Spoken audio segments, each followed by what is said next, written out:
प्रत्यक्ष परेशान होने लगा कि अगर मैं समय पर नहीं पहुंचा तो मेरे कारण मेरे मित्र का जीवन समाप्त हो जाएगा। जो प्रत्यक्ष था वो काफी ज्यादा परेशान होने लगा और सोचने लगा कि अगर मैं समय से अगर नहीं पहुंच पाऊंगा तो मेरे जो मित्र है उसका जीवन समाप्त हो जाएगा। तो आगे पढ़ते हैं। दूसरी ओर जब प्रत्याश निश्चित समय पर नहीं पहुंचा तो दामन मन ही मन अत्यंत प्रसन्न होने लगा। मेरे मित्र के लिए मेरा जीवन काम आएगा। तो क्या हुआ, जो दूसरी ओर जो दामन प्रत्याश का दोस्त था वो काफी ज्यादा खुश हो रहा था कि वाह, मेरे मित्र को फांसी ना होकर मुझे फांसी होगी, जिसकी वजह से मेरा जीवन जो है उसके लिए काम आएगा। फांसी का दिन आ गया। दामन को फांसी देने की तैयारी की जाने लगी।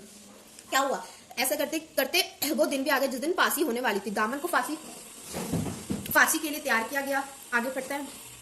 राजा ने दामन से कहा, देखा तुमने, तुम्हारे मित्र तुम्हें धोखा देकर चला गया। तो क्या हुआ, जब फांसी का समय आ गया था तो राजा ने क्या कहा उस दामन से कि देखा तुमने, जो तुम्हारा मित्र है वो काफी ज्यादा लालच निकला, मतलब उसने तुम्हें छोड़ दिया, उसने तुम्हें धोखा दे दिया। आगे पढ़ते हैं। दामन ने चिल्लाकर कहा, नहीं, ऐसा कभी नहीं हो सकता। प्रत्याश मेरा सच्चा मित्र है, वह अवश्य ही किसी संकट में फंस गया होगा। तो जो दामन है वो काफी ज्यादा चिल्ला के बोला ऊंचे आवाज में कि नहीं, ऐसा कभी नहीं हो सकता। प्रत्याश जो है वो मेरा काफी अच्छा और सच्चा मित्र है, वो ऐसा कभी नहीं कर सकता। वो जरूर ही किसी संकट में होगा, किसी परेशानी में होगा, जिसकी वजह से वो अभी तक नहीं आ पाया। ठीक है, आगे पढ़ते हैं। फिर उसने राजा से कहा, आप देरी क्यों कर रहे हैं, फांसी का समय हो तो गया।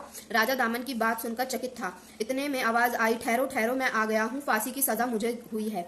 ठीक है, तो फिर उसके बाद क्या हुआ, उसने राजा से, जो दामन था उसने राजा से क्या कहा कि फांसी का समय हो गया है, आप इतनी देर क्यों कर रहे हैं, फांसी का समय हो गया है, आप इतनी देर क्यों कर रहे हैं। इतने में क्या हुआ, पीछे से आवाज आई कि ठहरो ठहरो, मैं आ चुका हूँ, फांसी की सजा मुझे हुई है। तो वो ये कौन कहता है, प्रत्याश कहता है कि रुको रुको, फांसी की सजा मुझे हुई है। ठीक है, आगे पढ़ते हैं। मित्र, अब यह नहीं हो सकता, तुम घर जाओ।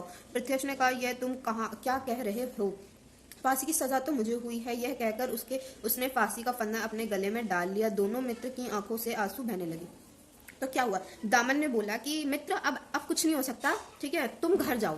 तो पर प्रत्याश ने क्या कहा कि नहीं नहीं, फांसी की सजा तो मुझे हुई है। तो वो इतना कहकर ही उसने क्या करा, फांसी का जो फंदा है वो अपने गले में डाल लिया, जिससे क्या हुआ कि दोनों मित्र की आंखों में आंसू आने लग गए। ठीक है, आगे बढ़ता है। यह दृश्य देखकर राजा भौचक्का रह गया। वह बोला, रुको रुको, अब यह फांसी नहीं होगी, मैं ऐसे सच्चे मित्र की जोड़ी को अलग नहीं कर सकता। इसमें क्या हुआ, जब ये दृश्य हो रहा था तो राजा देखकर उसे भौचक्का हो गया, मतलब हैरान रह गए कि उनकी मित्रता कितनी अच्छी है। उन्होंने फिर कहा, रुको रुको, अब यह फांसी किसी को भी नहीं होगी। उन्होंने वो फांसी रोक दी और उन्होंने कहा कि मैं सच्चे मित्र की जोड़ी को कभी भी अलग नहीं करना चाहता। ठीक है, आगे उन्होंने कहा कि आप दोनों मेरे सलाहकार बने, मुझे आप जैसे सच्चे लोगों की बहुत आवश्यकता है। इतना कहकर राजा जी की आंखों से आंसू बहने लगे। तो क्या हुआ, आगे राजा जी ने कहा कि आप दोनों मेरे उन्होंने उन दोनों को प्रस्ताव दिया राजा ने कि आप दोनों मेरे सलाहकार बनिए और मुझे आप जैसे सच्चे लोगों की ही जरूरत है। और इतना कह के राजा जी भी क्या हुआ, वो भी रोने लगे, उनके आंख में भी आंसू आ गए। ठीक है, इस कहानी से हमें यह शिक्षा मिलती है कि सच्चा मित्र वही होता है जो जरूरत पड़ने पर आपके काम आए। इस कहानी से हमें यही शिक्षा मिलती है कि अगर कोई भी मुसीबत में है और अगर आपका दोस्त सच्चा है तो वो जरूर आएगा आपकी मदद करने के लिए। ठीक है, thank you for it, have a good day.